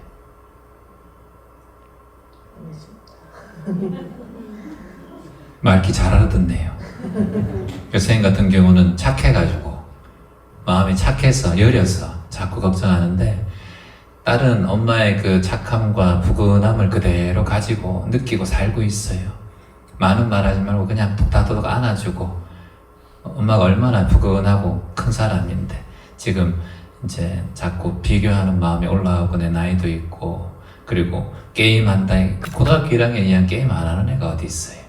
게임이라는 것은 휴대폰으로 게임 보고 TV 보고 오락하고 그런 거는 지금은 시절 인연이 달라졌기 때문에 우리 시절 생각하면 안 돼. 쌤이랑 나랑 나이 비슷한데 우리 때는 그때는 휴대폰이 없고 책 보고 도서관 가고 또 아이들끼리 숨바꼭질하고 밖에서 뛰어놀고 자치게 하고 말뚝박기 하고 그렇게 놀 때고 숨바꼭질 지금은 아이들끼리 그렇게 노는 세대가 아니야. 컴퓨터 앞에 들고 휴대폰 하나에 인생이 다 그냥 들어있기 때문에 챗 GPT하고 놀고 그러는 거예요. 그게 갑자기 아이들하고 숨바꼭질하면 더 이상한 친구들이에요. 이해돼요? 세대가 바뀌었기 때문에 우리의 시선으로 세상을 바라보면 안 돼. 우리 시선으로 바라보지 말고 아이들의 시선으로 바라봐야 돼. 아시겠어요? 아이들 하는 삶에 대해 존중해주면 돼요. 그리고 엄마가 마음이 나쁘지 않고 악하지 않기 때문에 자식은 알아서 잘 지금 그 마음으로 살아가시면 잘 풀려간다고 저는 봅니다. 응? 알겠습니다. 박수 주세요. 게임만 하는 게 아니라 아이들도 눈하면 게임도 하고 서칭도 해보고 게임 잘하려면 또 아이가 또 구글에 검색도 해보고 챗GPT한테 물어보고 그러면서 이 전부 전체적인 이 사회 요즘 현대사회의 흐름을 파악하는 거예요. 게임을 하면서 혼자 하는 게 아니라 또 소통하고 무기도 사보고 또 잃어보기도 하고 이 사회를 배우는 거예요. 그걸 게임만 한다고 보면은 그건 우리가 예전에 오락실에 가서 막 뿅뿅 너구리하고 갤럭시하고 제비우스하고 그런 거 할 때 생각하는 거예요. 자꾸 우리 관념이. 그래서 나쁘다고 생각하는데 그게 아니라 그 아이들은 소통해 그게. 그래서 그러다가 자기가 또 깨닫고 그렇게 되거든. 근데 막으면 자꾸 몰래 한단 말이지. 그럼 엄마를 속이게 돼. 그러면 나는 엄마하고 계속 의견이 차이가 나고 이게 거리가 멀어지거든. 엄마 옆에 지금 질문자님은 그냥 그 자리에서 내가 말했듯이 우리 딸 그래 해도 괜찮아 하고 보고니 안아주고 내 마음 편안하면 자식들이 잘 돼요. 엄마가 뿌리잖아. 자식은 열매고 뿌리가 자꾸 흔들리고 가늘고 넘어지면은 이 열매가 제대로 살 수가 없어요. 남편은 줄기라 그러잖아요. 제가 항상 바깥들은 안 사람은 엄마고 그래서 안 사람 뿌리 밑에 흙 밑에 있으니까 안 사람 바깥 남편 항상 보여주는 삶이란 말이지 가정에. 근데 실질적으로 이 줄기가 싹둑 잘라져도 이 뿌리가 튼튼하면 또 남자는 또 다시 설 수가 있어요. 근데 이게 뿌리가 끊어져 버리면 이게 줄기가 제대로 지탱이 안 돼. 그래 힘들고 이럴 때라도 여기 여성분들 좀 많으시니까 여러분들이 조금 더 튼튼하게 뿌리를 잘하면 잘 내려주고 그러면 남자들은 끝도 힘으로 이렇게 줄기가 섭니다. 엄마가 제일 중요해요. 그렇다고 너무 부담 가지지 말고 엄마는 지금 내 몸 챙기고 내 마음 챙길 때야 지금 선생님은. 그래서 호흡을 자꾸 해요. 호흡 들숨 날숨 한번 해볼까요? 숨을 한번 코로 한번 쭉 들이마셔봐요. 들이마실 때 그냥 들이마시면 안 되고 가슴을 열어줘야 돼. 그래야 횡격막이 내려간단 말이지. 그리고 후 내쉬어봐요. 다시 한번 내려가고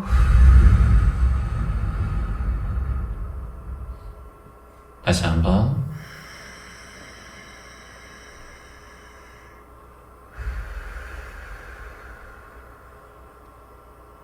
항상 호흡할 때는 이렇게 호흡하면 안 돼. 이렇게 호흡을 누가 호흡이 들어가다가 티 나오겠다.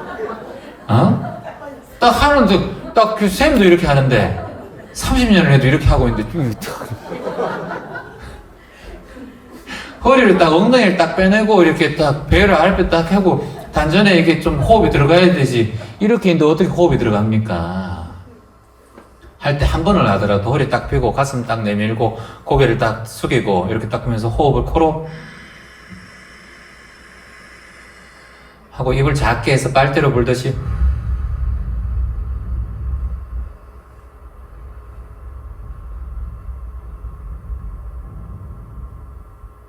코로 들이마시고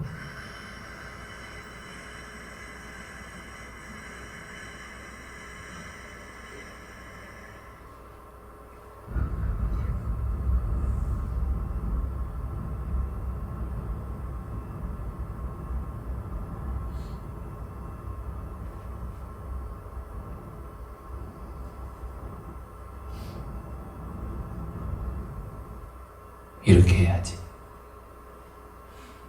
그래도 했다고 이렇게 하시면 안 돼. 자신의 호흡의 길이에 맞춰서 하시면 돼요. 길게 한다고 이러면 길게 따라할 필요도 없어요.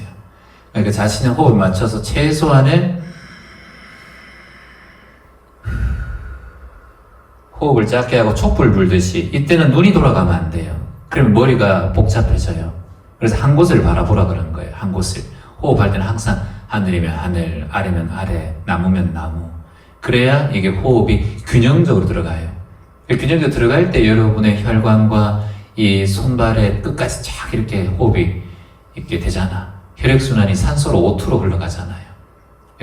호흡이 잘 되면은 마음이 편안해진단 말이에요. 선생님은 여기 계신 분들 다 그렇겠지만 호흡 수행을, 그 체완 호흡 명상 쳐서 하루에 한 10분만 하세요. 그러면 자식들도 잘 편안하게 이렇게 엄마의 품속에 있을 거예요. 편안하게. 질문해 주셔서 고맙습니다. 예, 박수 한번 주세요. 자, 안녕하세요. 사람 간 사이에서 다름을 보일 때 서로 불편해하거나 다투지 않고 지낼 수 있을지 어떻게 해야 하는지 궁금합니다. 명상을 통해서 마음에 조금 여유가 생기고 불안이 많이 줄어들었습니다.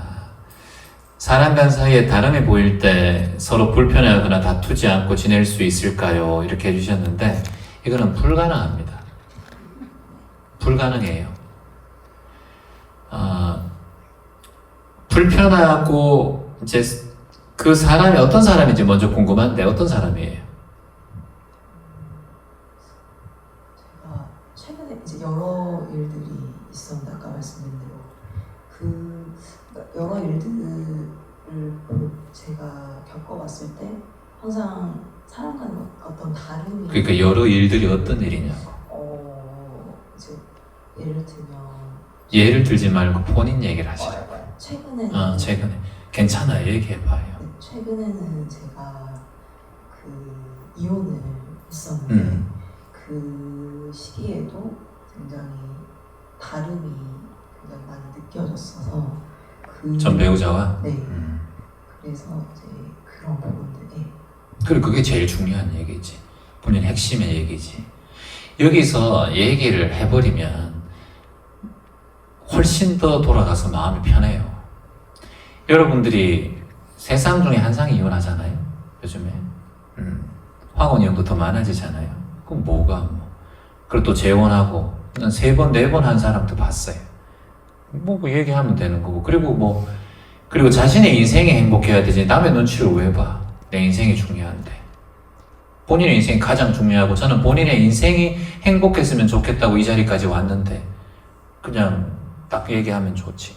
근데 그 사람하고 헤어진 이유가 어떤 다름을 느껴서 헤어졌다. 그거예요? 불편해서 헤어졌다?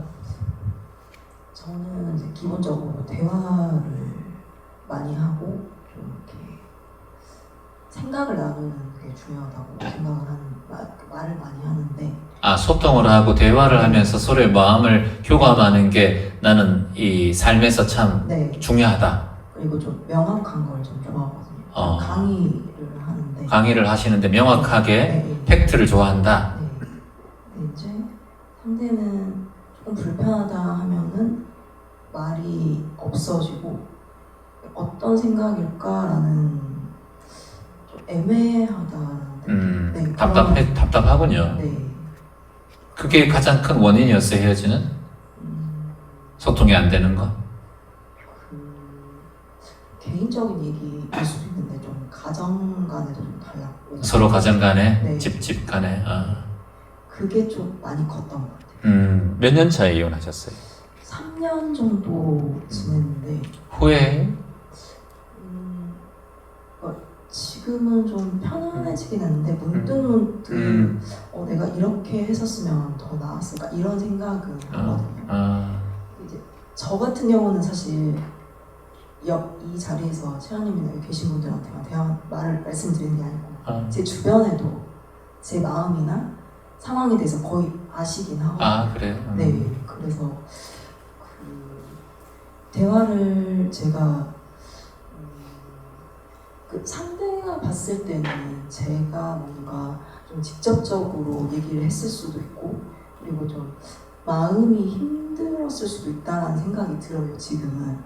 네. 본인을 되돌아보려는 계기가 되었다? 제가 스스로 봤을 때. 근데 그 과정에서도 사실은 저는 되게 많이 이거는 사람 간의 관계다 보니까 상대적인 거잖아요.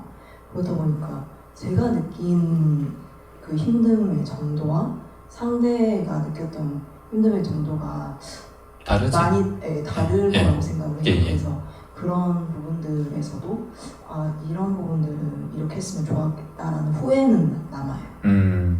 다시 뭐 합쳐질 수 있는 사이입니까? 자녀가 있었어요? 자녀는 없었는데 다시 제기될 수 있는 그런 상황인가요? 제가 왜냐하면 여쭤보는 이유가 거기에 따라서 제가 대화를 해야 되니까 그런 거예요. 네, 그러니까 제 입장에서는 안 될 것 같기도 한데 많이 이제 노력을 해보려고 사실 최근 몇 달 전까지도 봤었거든요. 근데 이제 좀 오해가 있기도 하고 서로 뭔가 그 중간에 좋아요. 있는, 자, 그러면 이렇게 합시다. 인연관계에 대해서 질문인데 사람과의 만나는 인연이에요. 그냥 배우자도 인연이고 여러분 자식도 인연일 뿐입니다. 자식에 집착하는 마음 있는 분들도 자신의 인연을 잘 한번 돌아보시기 바라고, 내가 지금 이 사람하고 소통을 했을 때 불편한 마음이 자꾸 올라온다. 그쵸? 불편한 마음이 자꾸 올라오고 다투지 않고 지낼 수 있는 방법이 있느냐? 불가능하다 제가 말씀드렸잖아요. 맞죠? 네. 여기 공기가 있죠? 먼지가 있어요. 불 켜면 먼지가 있어 없이 보이지만 여기 지금 강물이 흐르고 있는데 강물에 쓰레기 안에 있을까요? 없을까요? 있죠? 예. 여기 지금 강연을 듣지만 정말 지겹다, 지금 그 시간 많이 됐는데 아직까지 이러고 있네, 이런 사람 있어요. 전 열심히 하고 있는데 있을 수 있어요. 그쵸? 다 다릅니다. 제 마음으로는 여기서 다 여러분들이 집중해주고 지겨워하지 않고, 오늘 이 통으로 밀렸거든. 이 목포라서 막 여기 밀려 터질 줄 알았거든 나는. 그래가지고 보통 4시간 빌리는데 8시간을 빌렸어. 돈도 더 들고 말이에요. 팩트고요. 이거는 팩트고. 그래도 여기가 뭐 흐름이 어떻든 그런 거는 신경을 쓰지 않아요. 그렇게 마음을 낸 것 뿐이에요. 이해되세요? 저는 그걸 하면서 사람들이 많이 오고 재밌어 하기를 바래서 한 건 아니에요. 그냥 시간이 촉박하면 준비하는 시간도 그렇고 봉사자와 대화할 시간도 없고 하니까 오신 분들의 배려를 통해서 저는 시간을 길게 냈어요. 근데 이걸 길게 내고 시간도 많이 하고 돈도 들이면서 내가 이 사람들이 더욱더 여기 계신 분들이 많이 오고 나에게 더 잘해주고 친절하고 받아주고 중간에 방송하는데도 강연하는데도 한 명도 안 나가고 지켜봐줬으면 좋겠다 이런 마음은 없어요. 아셨죠? 나는 다만 할 뿐이에요. 그게 수행의 마음이에요. 선생님이 지금 수행을 하고 있으니까 제가 이렇게 말씀드리는 거예요. 처음이다 그러면 이런 말 안 할게요. 명상을 통해서 마음이 조금 여유가 생기고 불편함이 줄었다고 말씀하시니까 선생님이 명상과 기점 명상과 잘 맞다는 뜻이거든요. 그러니까 제가 말씀드리는 거는 선생님은 그냥 마땅히 하면 되고 불편함이 생기지 않게끔 노력하면 되는 거예요. 근데 그 사람이 어떻게 나에게 반응할 거라는 기대를 이제부터는 안 하셔야 돼요. 네. 그게 가장 중요한 포인트입니다. 네. 한마디로 하늘이시여 비를 내리려거든 비를 내리소서. 나는 마땅히 맞을 준비가 되었습니다. 법구경에 나오는 말. 그 말이에요. 예수님 성경에는 주여 주의 뜻대로 하소서 하잖아요. 내가 지금 이 사람에게 이만큼 해서 얼마큼 돌아온다라는 생각을 하잖아요. 그럼 그때부터는 마음이 불편해져요. 수행자니까 이제는. 수행자가 아니면 다르게 얘기할게요. 조건적으로 제가. 근데 본인은 수행이 잘 맞다고 하시니까 저는 이 마음대로 가면 본인이 훨씬 더 마음이 편안해질 거라고 봅니다. 자, 예를 들어서 한 가지만 더 얘기하면 남편하고 3년이 지났어요. 가끔씩 봤어요. 몇 주에 봤다 칩시다. 그에 대한 어떤 과거에 대한 거, 미래에 대한 거 묻지 말고 아무런 선생님이 마음을 내지 마요. 그냥 만나는 그 자체 새로운 사람을 만난다. 물론 과거의 사람이지만 그냥 한 남성을 만난다, 한 존재를 만난다, 또는 친구를 만난다 정도만 가볍게 생각하면서 그 만남을 이어가요. 그리고 그냥 본인의 삶을 살아가요. 내 삶을 또 살아가고. 그러면 인연이 되면 그 사람하고 인연이 또 자연스럽게 오랫동안 헤어진 원인이 정화되면서 만날 수 있는 어떤 마음이 둘이 생길 수가 있어요. 근데 지금까지는 서로 간에 내가 원하는 조건, 그 사람이 원하는 조건이 맞지 않은 경우가 있어서 헤어진 경우이기 때문에 그 조건을 무너뜨리고 정화해버리고 만나라는 거예요. 물론 잘 안 돼. 그게 잘 안 돼. 쉬울 것 같으면 안 되지만, 그렇지만은 어렵단 말이죠. 근데 수행의 관점으로 보고 만나는 거예요. 그리고 그 사람하고 잘 되잖아요? 만나든 이혼한 걸 다시 재혼하는 게 아니라 그 사람하고 그 마음이 없어지잖아? 만나도. 그러면 다른 사람하고도 굉장히 편하게 흘러가요. 그러면 나에게 올 인연은 또 와요. 그리고 근데 만약 이 사람하고 이걸 해결 못하고 자꾸 이렇게 찐득찐득하게 오염되어 있잖아요. 그러면 내가 다른 사람, 지금 젊은데 다른 인연을 만나도 꼭 그 비슷한 일들로 또 헤어지는 경우가 생길 수가 있어요. 그래서 그걸 막고 싶은 거잖아요. 응? 네. 어떻게 생각해요? 저도 그렇게 생각해요. 그러면 이제 해야 될 건 하나예요. 이 사람을 스승으로 보는 거예요. 종교가 뭐예요? 기독교면 이 사람이 하나님이 보낸 천사라고 보는 거예요. 나의 실험하는 거예요. 아셨죠? 스승으로 삼는 거예요. 그리고 이 사람을 통해서 내가 개선되고 나아지고 정화가 되고 이걸 극복하면 다른 좋은 인연에 대해서도 저는 열린다고 봅니다. 충분히 가능해요. 그래서 그건 맡기고 그것조차도 생각할 필요 없고, 응? 그렇게 하시기 바랍니다. 알겠습니다. 네, 박수 부탁드립니다. 자, 이제 한 장 남았네요. 한 장만 하고 우리 명상 한번 하고 노래 한 곡 부르고 마무리를 하고요. 혹시 뭐 궁금한 거 있으신 분 계십니까? 시간이 조금 오버됐지만 오늘 통으로 빌렸기 때문에 예, 저는 괜찮습니다. 혹시나 여기 왔는데 여러분들께서 차관님 이거 정말 궁금해요. 짧게라도 뭐 그런 거 있으면 질문하셔도 좋습니다. 없어요? 자, 그러면 있으면 마지막 장 할 때 끝나고 난 다음에 물으셔도 돼요. 자, 은빛 나래님, 우리 선생님 맨 앞에 오늘 제일 먼저 오셨는데, 채화님 안녕하세요. 질문보다는 감사의 말씀을 전하고 싶은 마음이 더 큽니다. 4년 동안 마음 치유와 평온함을 찾았습니다. 채화님께 제가 노래 한 곡으로 보답하고 싶어요. 이게 우연한 일이고. 이야, 노래 한 곡으로 보답. 저는 오랫동안 강연을 했지만 이런 경우는 또 처음입니다. 선배님 일어나 보세요. 아니 4년 됐어요 저희가? 네. 와, 매번 그 댓글로만 네. 참 많은, 제가 캄보디아 가면 캄보디아에 나눔하고, 니카라과 가면 또 나무 심으시고, 연탄하면 연탄 나눔하시고, 뭐 서울역 가면 서울역 나눔하시고. 어디 사세요? 저는 충남 서천에 삽니다. 서천에서 여기까지 왔어요. 네. 제일 먼저 여러분 다시 박수 한번 주세요. 저는 얼굴을 처음 봐요. 그러니까 매번 그 생방송 할 때마다 어디 한다 하면은 보태주시고 후원해주시고 맨날 댓글 남겨주시는 이분이 성함이 이계정이에요. 이계정. 저 이 계정이 얼마나 궁금했는지 몰라요. 도대체 어디서 온 계정이고 내가 이렇게 은빛 나래 앞에 이름에 그 닉네임이 있는데 그 뜻은 무슨 뜻인가요? 제가 딸하고 같이 딸이 네. 일이 없어가지고 둘이 같이 딸이 일이 없어서? 네네 일을 두고 있어가지고 근로공단이니까 거기 가가지고 둘이 같이 연수를 받았어요. 근데 그걸 받을 때 제 나이가 이제 50대 중반이 되었고 예. 그때 당시요. 지금 60대 중반이 됐습니다. 네, 50대 중반부터 60대까지? 네네. 근데 그때 같이 이제 취업 프로젝트 안에 같이 일을 같이 이제 보다가 서로 성격도 알게 되고 딸과 마이크 가까이 대. 네, 딸과 이제 이렇게 성격도 알게 되고 그런 관계에서 닉네임을 하나 정해보라는 거였어요. 근데 제 머리가 이제 60이 되면은 희끗희끗 될 거 아니에요. 그래서 그 은빛에 제가 지금 아무 일도 안 하고 있지만 한번 날개를 달아서 날아보고 싶다라는 생각을 그때 당시에 했습니다. 은빛 날개. 참 좋은 의미네요. 제가 그때 당시 그랬는데 여기 이제 막상 제가 유튜브를 하는 데를 처음 들어가지고 이름을 밝히기도 뭐하고 그래서 빛나래라고 제가 올렸습니다. 본명이 이계정. 이계정. 맞군요. 네네. 이름에 대한 에피소드가 많겠어요. 그렇진 않습니다. 그렇군요. 예. 어떤 노래? 봄이 오면? 네네. 봄날이니까. 목포에 봄이 왔습니다, 여러분. 은빛날의 이계정님의 이것도 제가 멋진 노래 한번 듣겠습니다. 여러분 큰 박수로 맞아주십시오. 그냥 하겠습니다. 예, 그냥 하세요.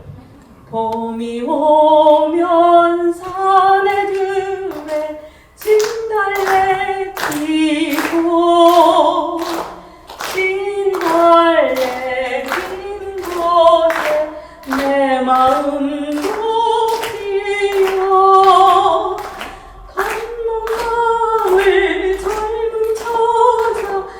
따라오거든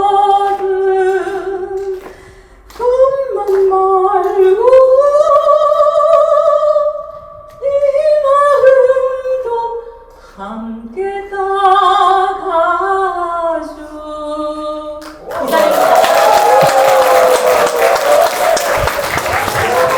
이야.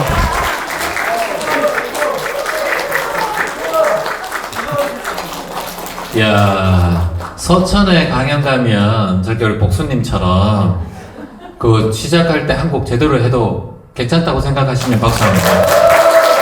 아, 진짜 갑자기 봄 노래 들으니까 봄이 온 것 같아요. 서천에서 아주 봄 손님이 오셨네요. 아, 저도 그럼 답가를 한 곡 어떤 아니 화이팅. 아니 화이팅 말씀하시면 제 노래 어떻게 하세요? 저는 광주 지구에서 한번 듣고 너무 마음에 닿아서 한 번씩 생각할 때 듣고 있습니다. 와. 이야, 그러면 우리 저 선생님이 광주 지부에도 강연 오셨었어요? 네. 아, 오늘도 와주셔서 목포까지 와주셔서 너무 감사합니다. 그 노래를 들으면 네, 좀 힘이 난다고 해야 되나?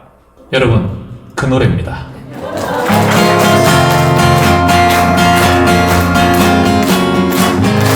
여러분 파이팅 하시겠습니까?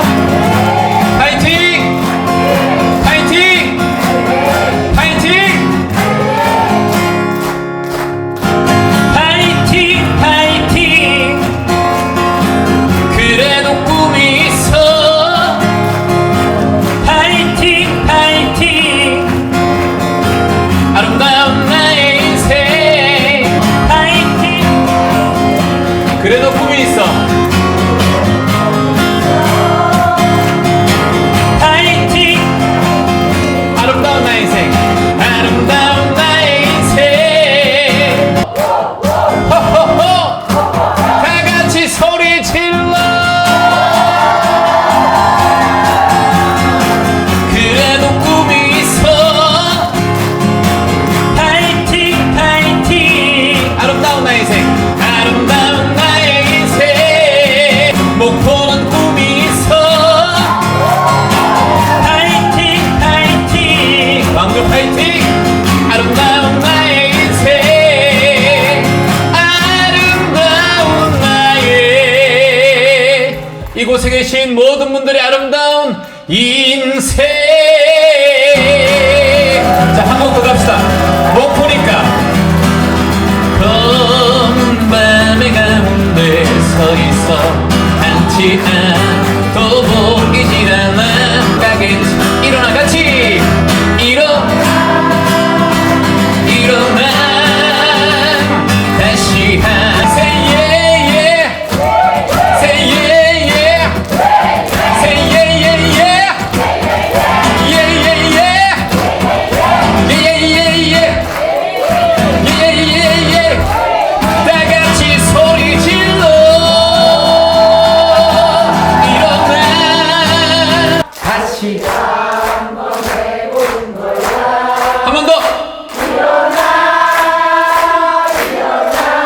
봄에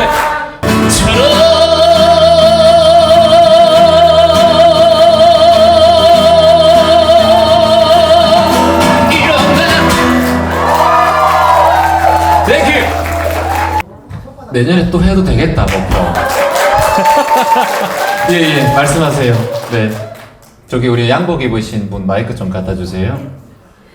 내년에 여러분들 꼭 한 분씩만 더 모시고 오시면 다 채울 수 있겠습니다.